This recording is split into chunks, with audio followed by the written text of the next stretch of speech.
Thank you all very much for spending some time with me and with Kate May to talk about the future of the United Methodist Church and what this might mean for us at Centenary.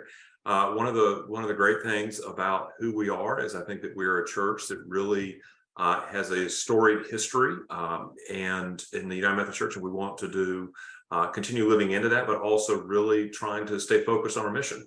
And so what I ask you to do is, as we listen through this, is to sort of consider where we are, what we're about. And some of you that are not Centenary folks but maybe invited to watch this so you get a better context. If you are part of another United Methodist Church, please know that to the best of our ability, we presented this information as fairly and accurately as we can. Your church's context may be a little different than ours, and that's okay. But I hope that this will help you and your church as you sort of process where we go forward in the work of the United Methodist Church as God is calling us. So I've got this presentation I want to share with you, and oops, it would help if I hit the share screen button first. There we go, we'll start there. And so as we go, we'll start through this.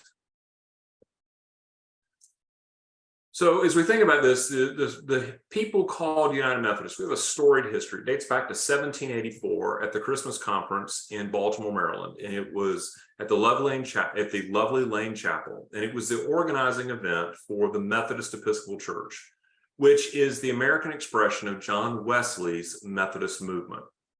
And so this is where we are organized. And for the first time post the Revolutionary War, we are a standalone denomination all our own known as the Methodist Episcopal Church. So there's a storied sort of 239-year history.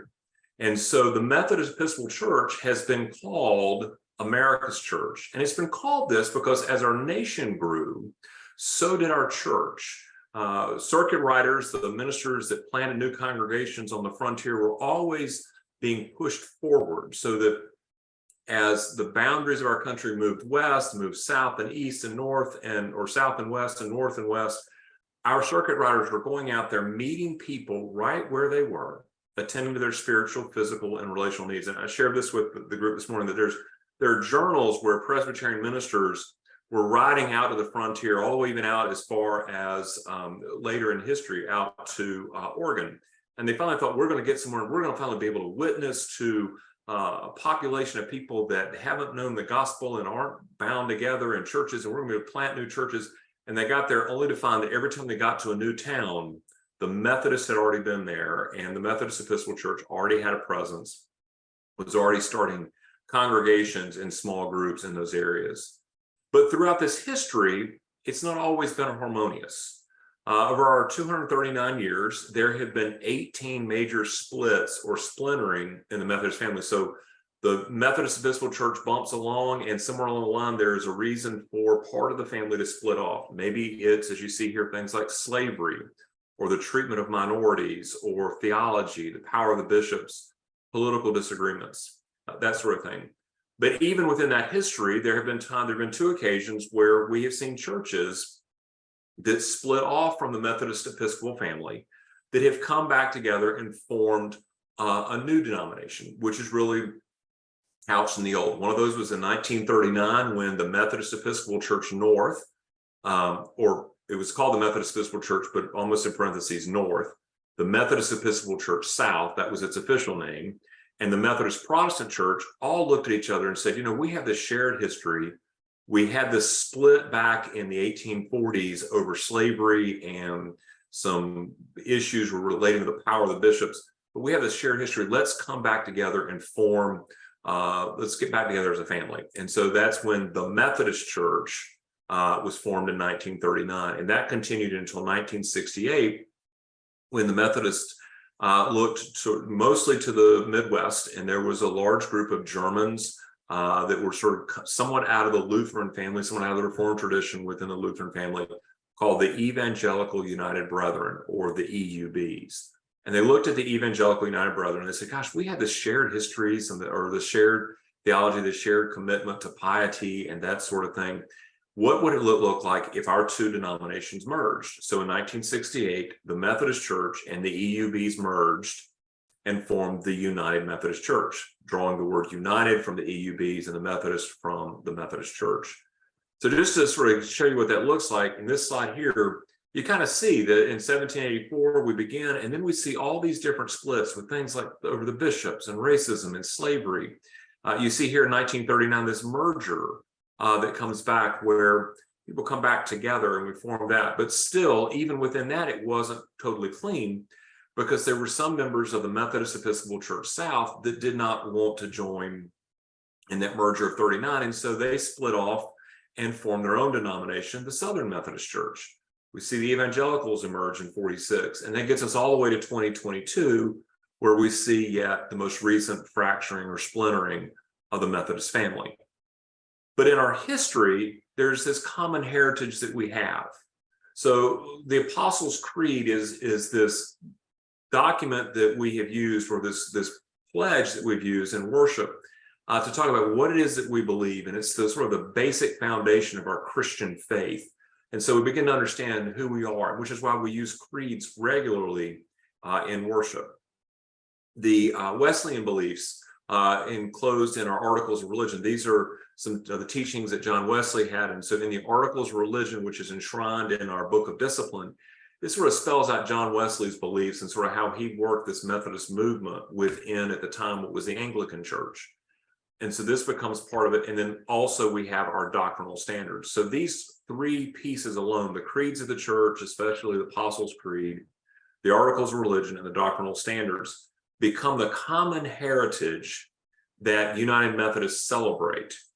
And so with that, what we also begin to realize is with this common heritage, we have what John Wesley borrowed, or as I told the group this morning, just flat out ripped it off from the Moravians. The Moravians had this idea that in the essentials of the faith, that within their denomination should be unity. And in the non-essentials, there should be freedom.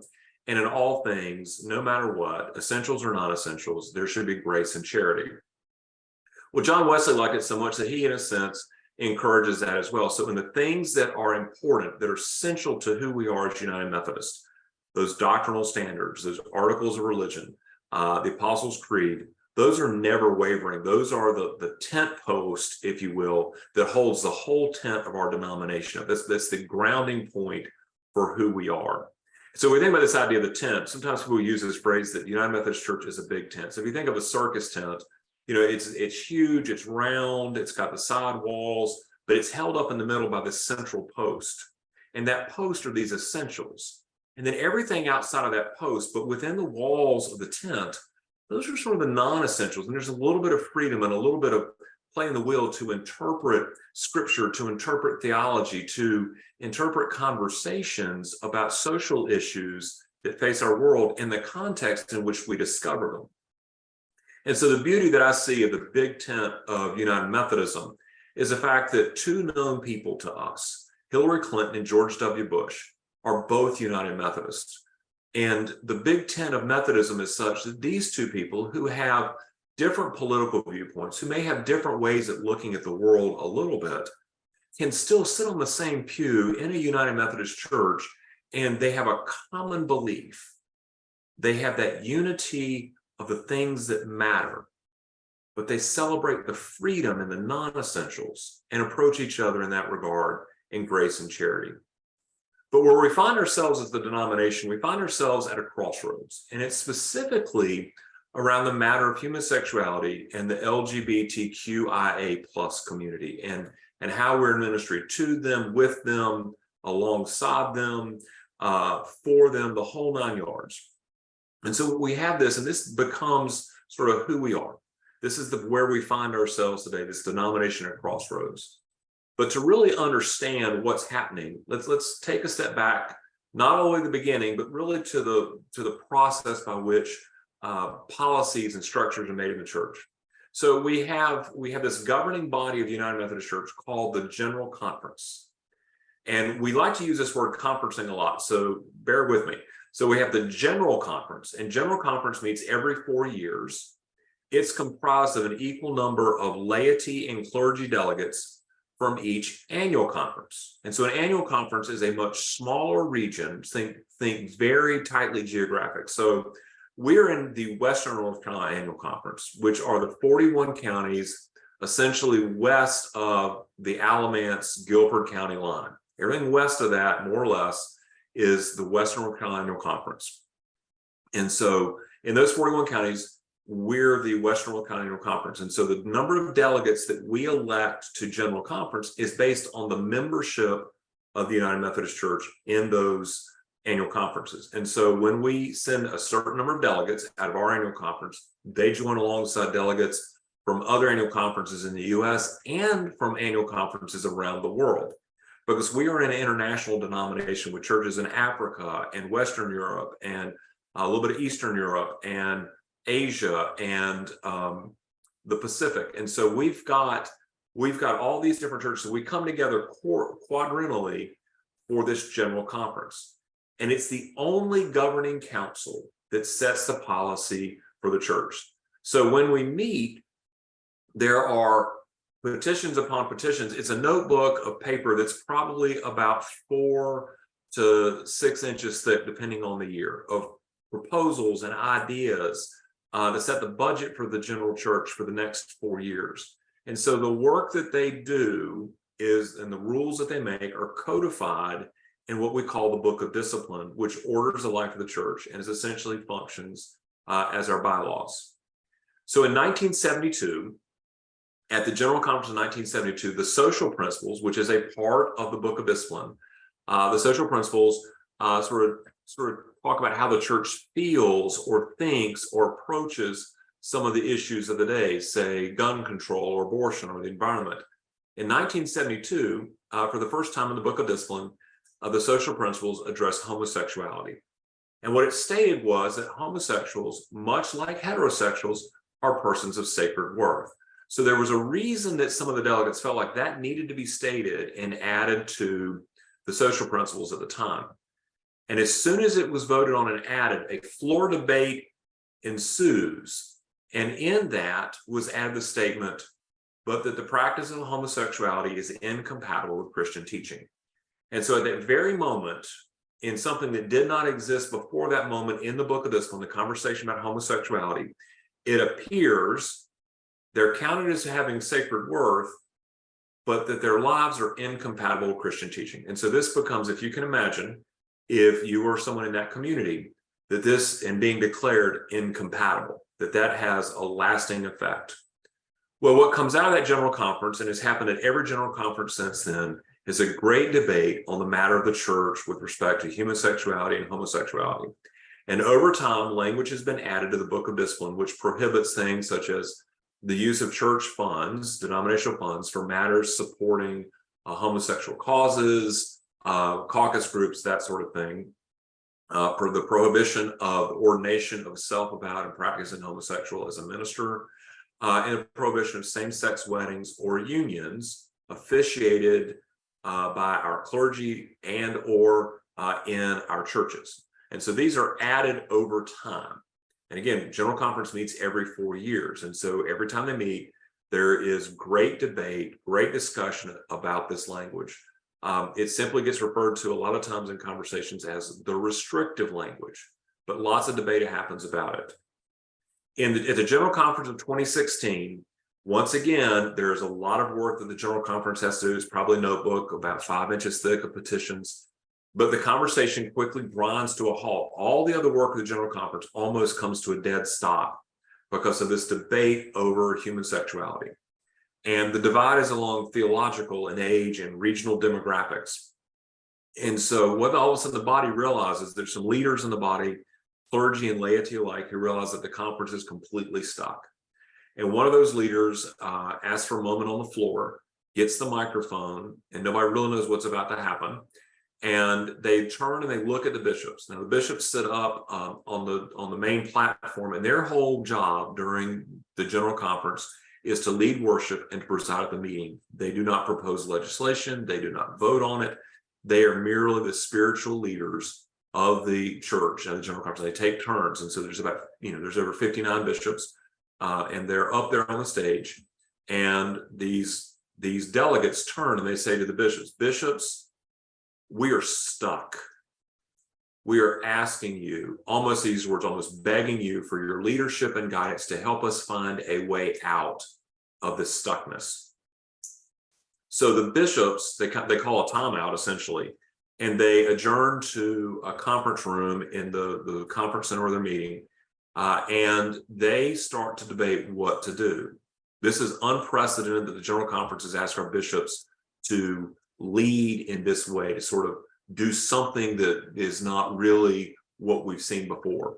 And so the bishops come out of this meeting with the plan to create what will then be known as the Commission on the Way Forward, a small team of people who will be appointed to study this matter and to find a way to lead us out of this, to find a way to lead the denomination forward.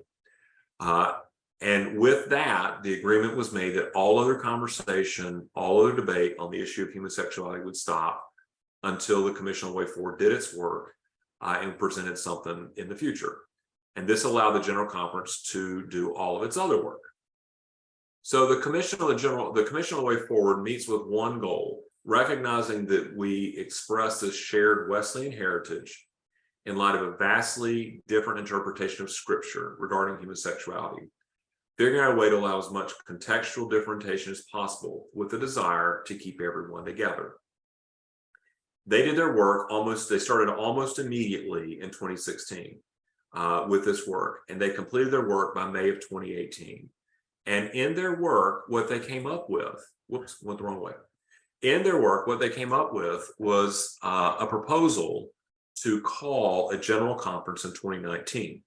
So remember, they meet every 4 years, but the bishops can call a general conference for a very specific purpose.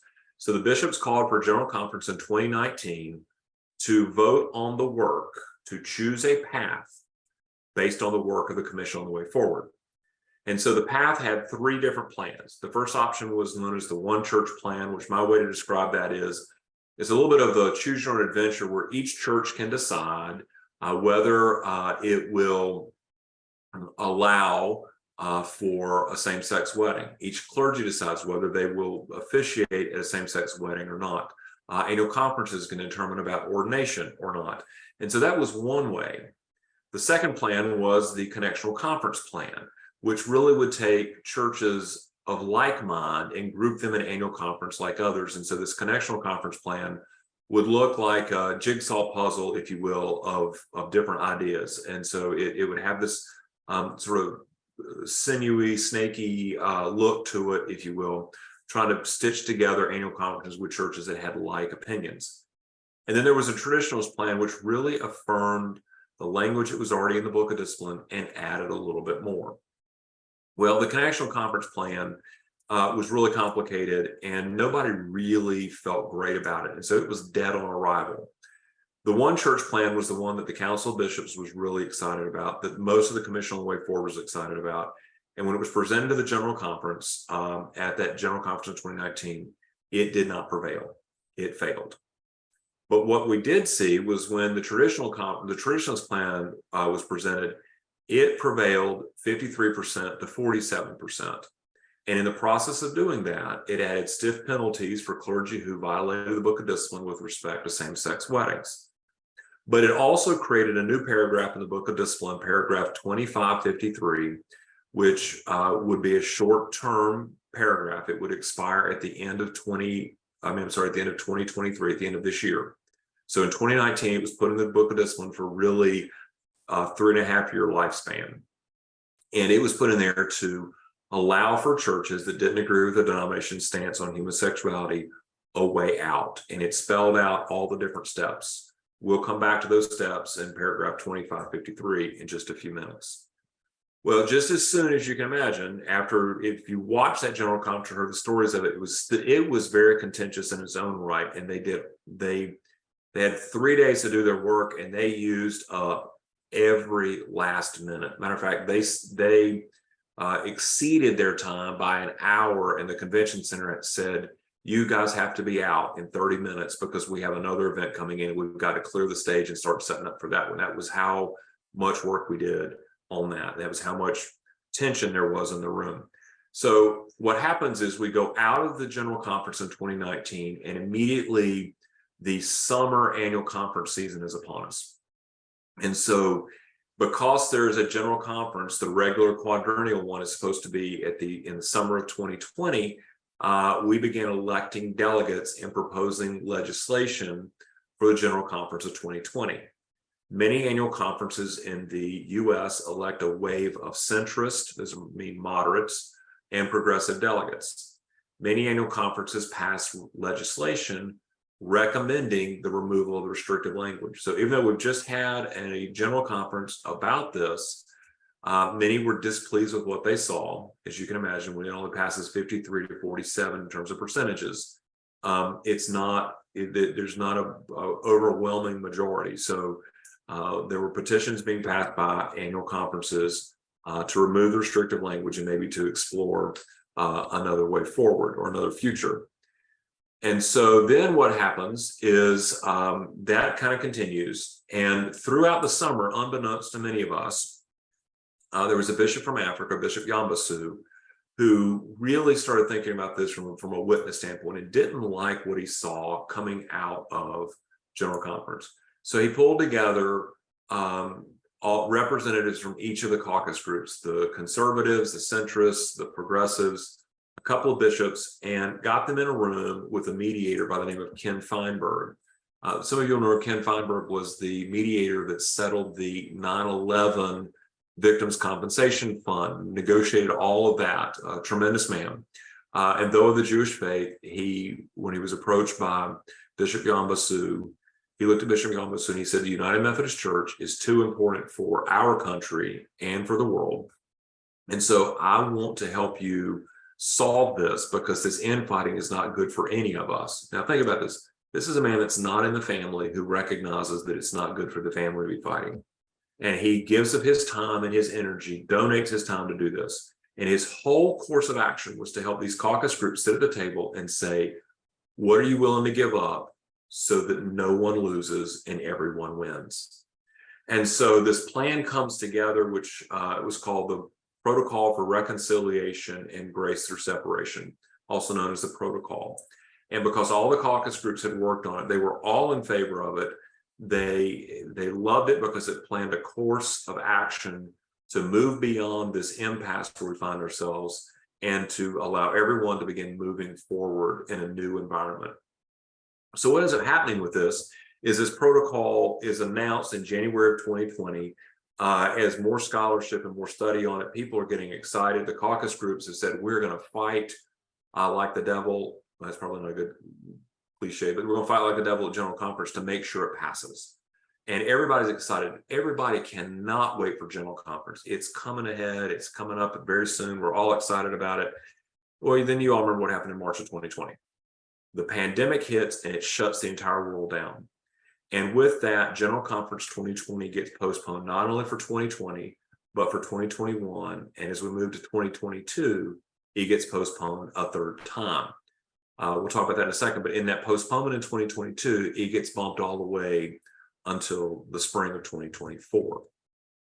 So 2022 becomes a year of much activity. So beyond the Commission on the General Conference, postponing it until 2024.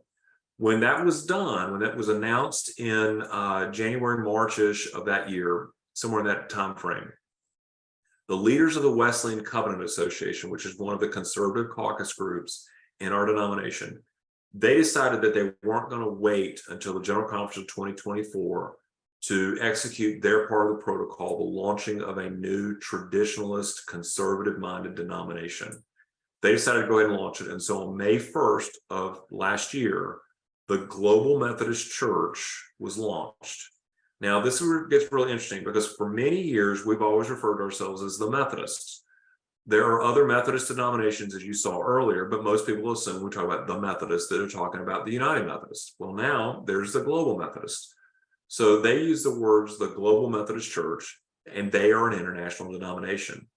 We're known as the United Methodist Church, and we are an international denomination. So at this moment in time, in May of last year, there is the most recent split, the most recent division within the Methodist story in America. And so that's with the launch of the Global Methodist Church.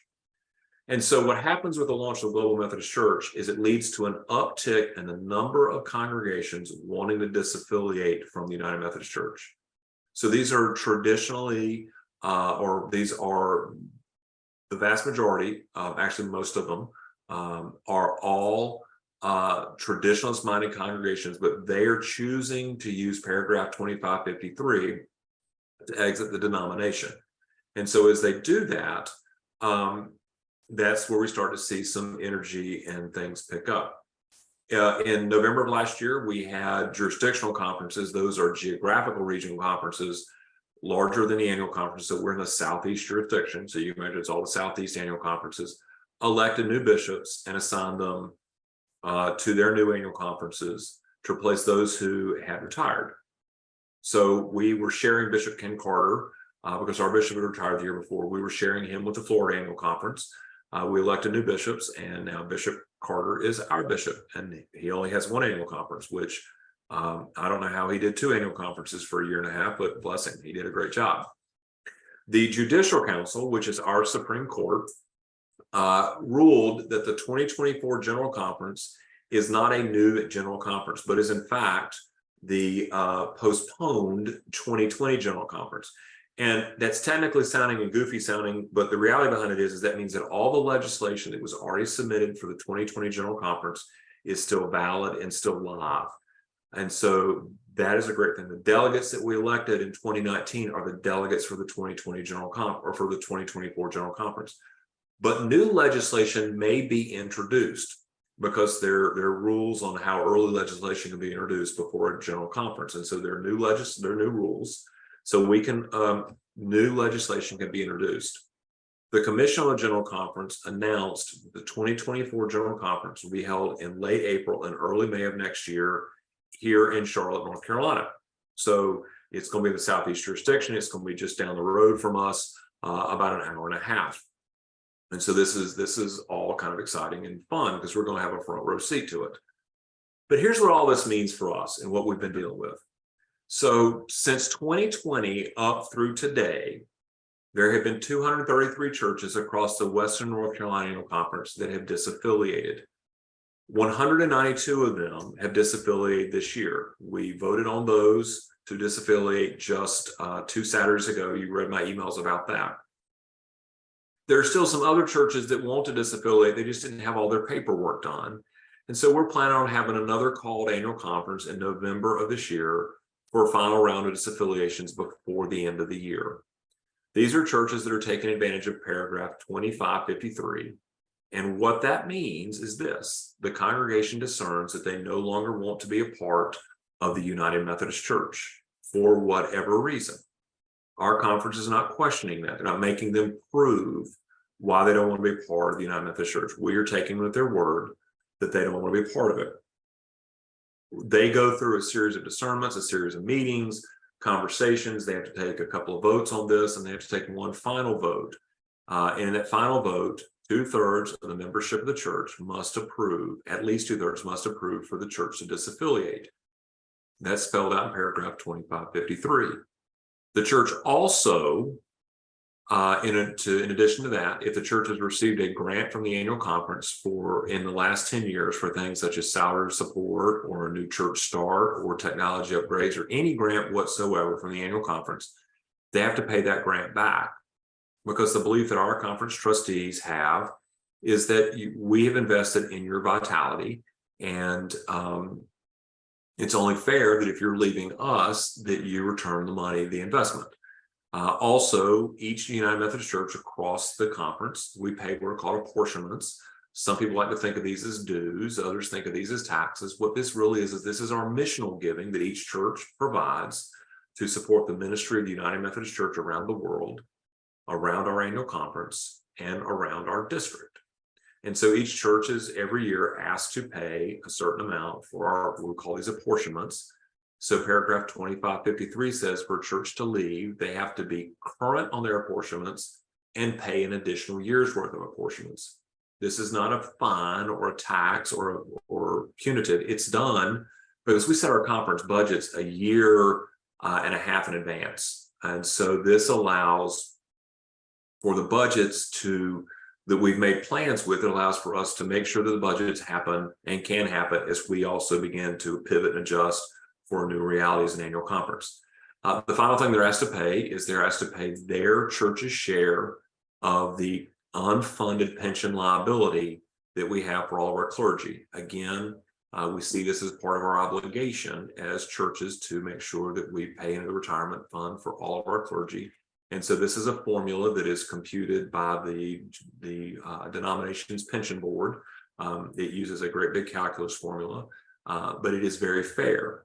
And if the churches go through all these votes, they go through this process and decide that they want to leave and they pay all of these fees.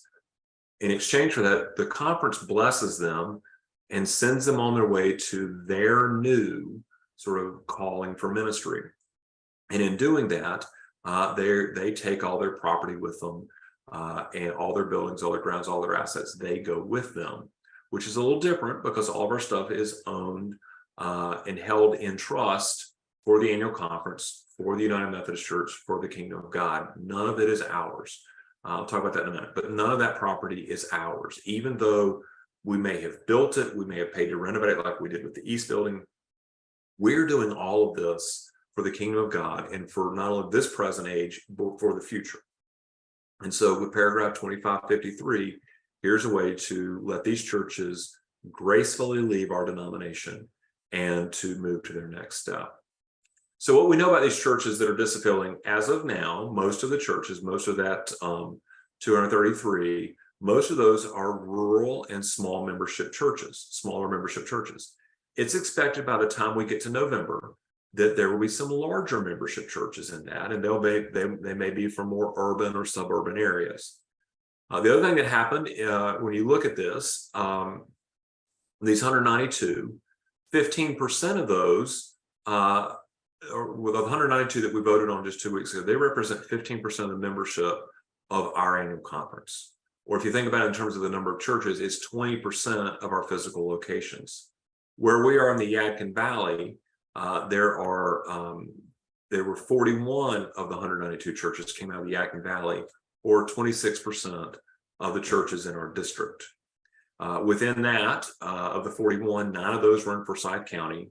2 of those were in Winston-Salem. One was Trinity Methodist up on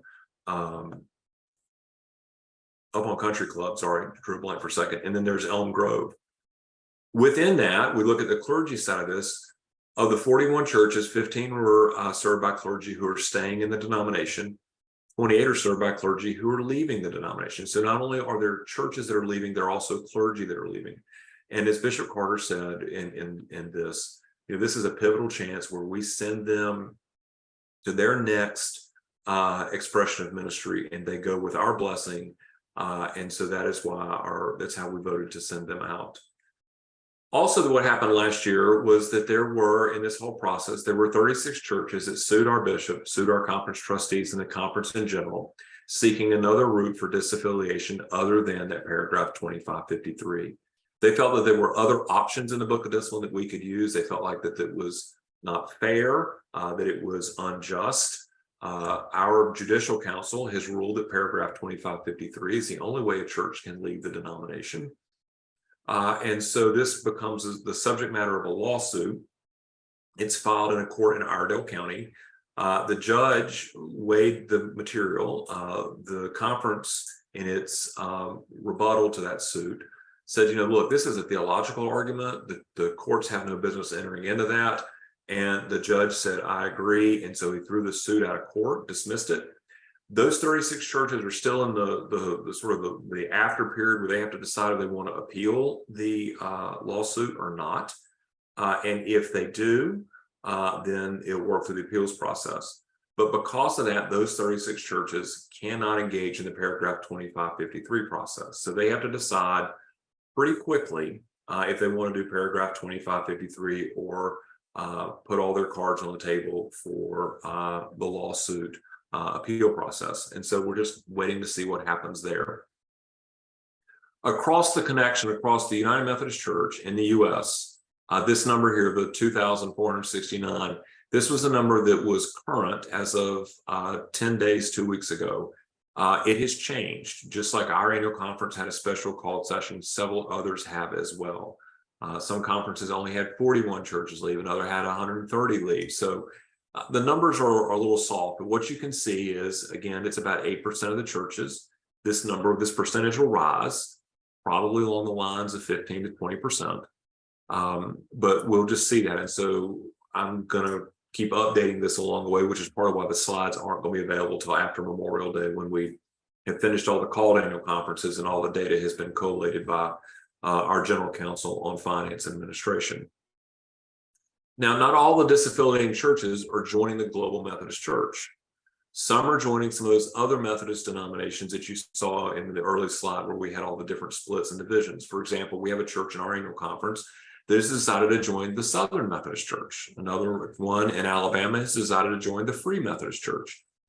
Some of them are staying independent. They are going to let the dust settle in their congregations and then choose what they want to do next. Do they want to just stay as an independent congregation, or do they want to join another denomination? And if so, maybe it's part of the sort of pan-Methodist family, if you will. Some are looking at each other. They've done some collaborative things in the past, and so they're staying independent, but they're maybe forming a collaborative fellowship. But here's what all this means for us. So you all are attending what is the 4th of 5 town hall meetings where I'm sharing all this information. Everyone's gotten the same show. Kate will attest to this in a minute, whether or not she's been to all but one of them. So kudos to you, Kate. Thank you for that. But we're doing these to sort of bring everybody up to speed, so we're all at least have a chance to see what the sheet of music looks like. In the fall, we are going to launch a whole new way of doing programming for faith formation and fellowship and activities on Wednesday evenings, and our staff is excited about that. But in the early part of that, mid-September through October, I'm going to spend 6 weeks talking about this and teaching about this. So spent a couple of weeks on United Methodist Beliefs. Those are those things that we have that sort of hold the tent post together. Then talk about what the Bible teaches and how we can read it and what we can learn about previous divisive issues. Like, what do we learn about how to treat teenagers, or what do we do about slavery, and what the Bible has said about it and how our world has worked with it. We'll look at what the Bible teaches us about human sexuality. We'll look at the United Methodist Church and the history of church conflict, some of those things that we had splits and divisions over. What were our church's positions? And then how have we changed our positions? What have we used to draw that and make that difference? And then finally, we'll look at the United Methodist Church and the church's history with human sexuality dating back to 1972 and the forth, and hope that this sort of helps inform kind of where we all are. Then in the late fall, early winter, one of the things I want to do is do another series of town halls very similar to this. By that time, we will know what all the legislation is that will be proposed at the General Conference to be held in 2024. And that way we can talk about what it is, what's on the docket, and how this legislation might impact our church. And so that's what we'll have coming in the late fall. And then after that, I didn't have a bullet point for this, but after that, I'm going to invite you, all the members of the church, to write me a letter. And that I'm going to share with our leadership, share it with our clergy and director level staff, but also with our church council leadership. Just really tell about what you've learned, what you feel. I'll give you some prompts to write, but it's a chance for you to share with us what you feel about this, so that we can clearly hear from you what matters most to you, what matters about our church. And so there'll be a chance for you to share that with us. There's a couple of things I want you to consider, though, with all of this. This is your church home. There is a reason that you have anchored your life at Centenary, that you picked Centenary, and you have found yourself comfortable and at home there.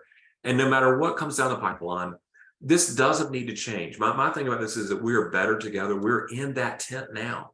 Not everybody that sits on the pew agrees with us. You may not agree with some things I say. I may not agree with some things you say. But we're in ministry together. But that having been said, for some folks in our midst, for some of our members, for some of our family members, for folks that sit with us on the pew, this conversation is a very personal conversation, because it is about them. or it's about their children or their grandchildren or their friends or their friends' children or grandchildren. So this becomes very personal. So never take that for granted.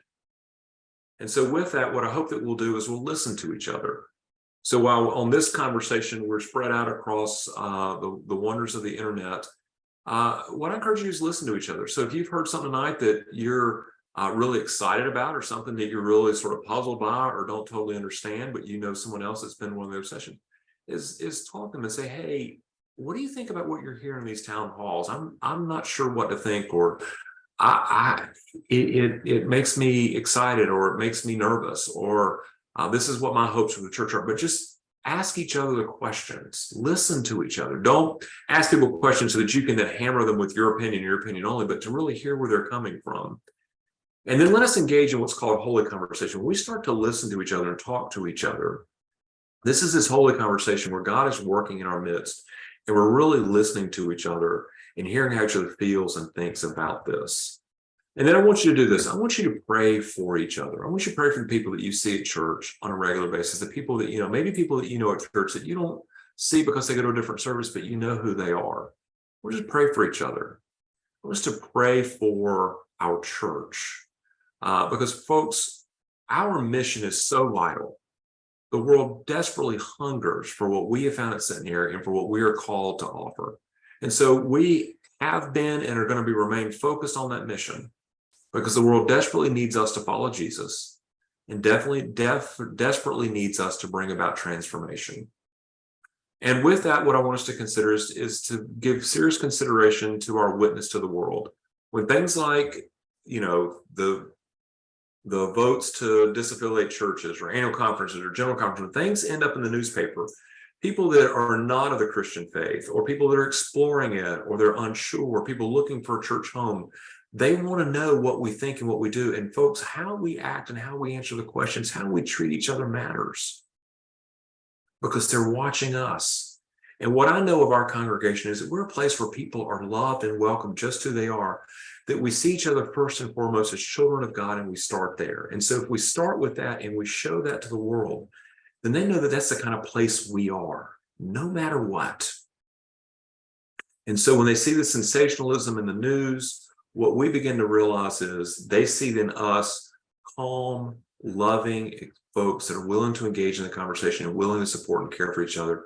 That's the witness the world desperately needs. That's us living out our faith. That's being sort of the hearers and the doers of the words. But I want to say this to you. I'm going to switch here. So I want to say this to you all. At the end of this, no matter what, I want you to hear this from me, because this is really on my heart. If nothing else, if you think you know where I am, conservative, progressive, centrist, whichever you are, and you think he's in a different place than I am, he won't listen to me, that's a bunch of bunk.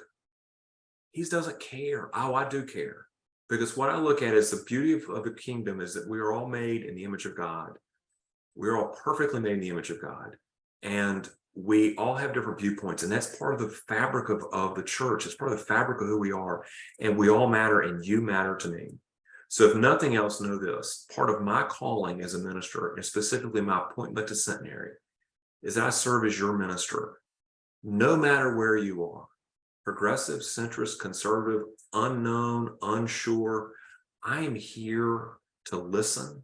I'm here to explore, to help you ask the hard questions, to help you figure out what this all means for you, so that you can really feel like that you matter, because that's you do. I mean, when I see you all on Sunday morning, it just warms my heart. So or I know that you're watching on live stream. I look at all the live stream registrations. So those of you that type things in a live stream registrations, I pay attention to that. So you do matter. And no matter where you are on this subject matter about the future of the church, that matters to me as well. So we're going to do questions and answer here in a few minutes, but what I want you to know is some of you, as I said, are crockpot thinkers. And so you're going to hear this and you've got some questions. You can't wait to type them in the box. I'm sure we've got some sitting there now. But at the end of it, if there's something that comes up later tonight or tomorrow next week, or you just want to come sit down and talk about it, shoot me an email, give me a call. We'll find a time to sit down. My door is open to have these conversations. because this matters, because it's part of the kingdom of God. It's the work of the church, and you matter because you're part of the fabric of who we are. This disaffiliation stuff is tough. In some of our churches, I have seen, talking to colleagues of mine, it's not a clean cutting of like paper, like taking a pair of scissors and cutting paper in half. It's not even tearing of paper, it's a shredding of paper. And that's not what I want for us, because that's not who we are. That's not the church I found when I came here 5 years ago. And that's not the church that we have become. Matter of fact, we're in the other direction. And I think that we're closer together coming out of the pandemic. We enjoy doing ministry. We enjoy being with each other. And I want that to never change. So thank you all very much for listening to me drone on for about 45 minutes, almost maybe 50. So thank you very much for that.